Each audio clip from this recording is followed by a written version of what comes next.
Hello everyone, it's Ben from the Share Movies and TV back with another review today, and we are talking about the 2006 film Devil Wears Prada, starring Meryl Streep as Miranda Priestley, Anne Hathaway as Andy Sachs, Emily Blunt as Emily Charlton, Stanley Tucci as Nigel Kipling, and he doesn't make exceedingly good cakes, but he does know how to make and sell clothes. So yeah, so this is a film about a book called Devil Wears Prada, written by Laura Weisberger, who did an intern at Vogue magazine. This is based on her book.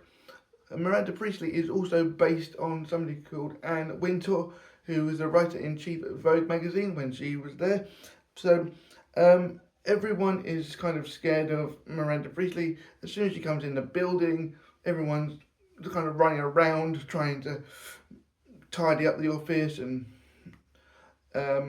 Andy goes into the interview and she's like, well, I just come for this job and blah. And something, she says, I've been through loads of different people and I'm going to give you a go for, I just have a hunch. I do understand these hunches because they do kind of work for me sometimes. But she kind of struggles because she has no idea about the fashion industry at all. So Emily and Andy kind of get off on the wrong foot because Emily just can't understand why Miranda gave her the job. She has no idea what she's doing. She has given the low rung, like getting coffee and basically being used as a dog's body to start with. This film really is a coming of age story because she when she gets the job, because she wants to be a journalist, her boyfriend Nate, played by Adrian Greener, I think his name is kind of like I think he flips burgers and works in a restaurant, but he kind of dresses like a slob basically, and he's got some friends, and they kind of have a friend group. Tracy Tom's best friend Lily, who is an artist but works in an art gallery, and so they kind of realise that Andy is trying to kind of get better at the job and ingratiate herself after Miranda gives Andy an impossible job, like get me steak and it'll be here in 15 minutes, and she basically gives Andy a job to get her out of a storm and an airplane, and she fails. And because she fails, and Miranda misses her children's play recital thing, she gets angry and asks her for another impossible thing, which is to get the new Harry Potter book.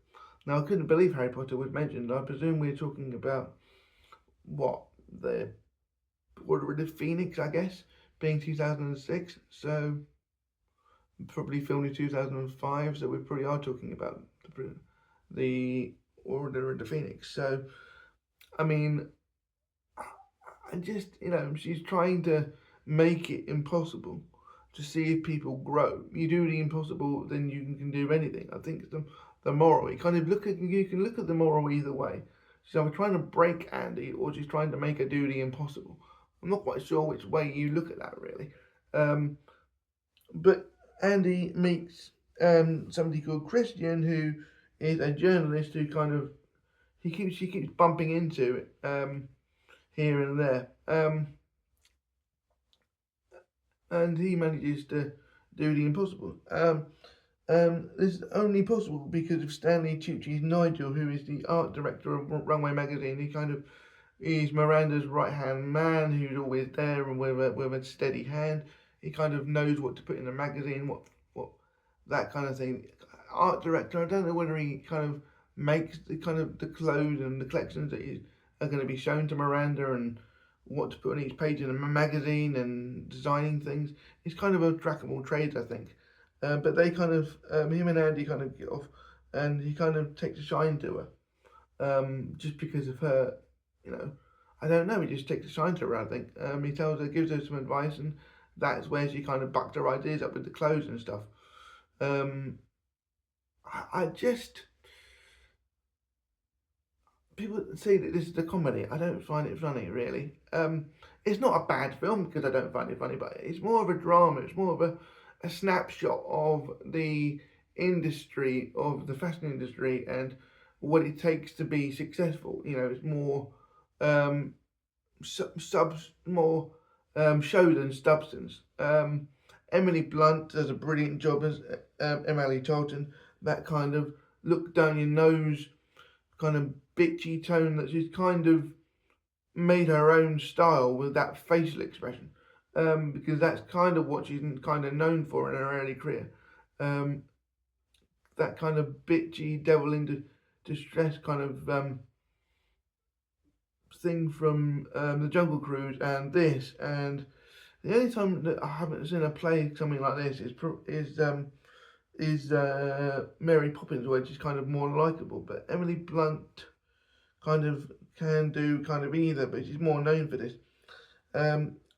Stanley Tucci again does a brilliant job. He's kind of understated, but and Meryl Streep, what can I say? Donna from Mamma Mia, she ain't.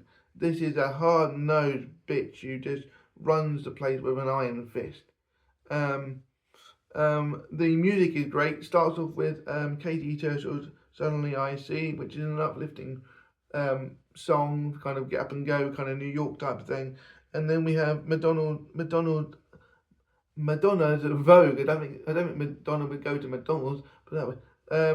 So yeah, that kicks in when Andy's trying to fit in and wearing different clothes. It's kind of in a montage type thing. So I like how the film kind of builds. It builds, and she needs to do this and this and this and this and this, and the phone calls get later and later and later, and she's kind of becoming a version of herself that she didn't want because she just wants to be liked and to succeed. But yeah, it's a kind of you're damned if you do, damned if you don't. And what do you want to be in life? That's what this film is about, really. Do you want to sacrifice yourself to succeed, or are you happy being kind of going from here to here to here to here to here? Because everyone says, you know, if you can last a year on runway, you can do anything. So she takes that to heart and tries to last out the year. So, I mean, I do think this is an all-star cast when you look at it, and I think it's a great film. Well, I just don't think it's a comedy. But then I'm a male, and this is aimed at females, so I just didn't find it funny, really. To be honest. But yeah, I do like the film though. I have got the DVD now, and I will, you know, watch it again at some point. But I wouldn't say it's a comedy, really. Yeah, so that's been my review of Devil Wears Prada. Please like, comment, subscribe, and I'll see you guys on the next video. Bye.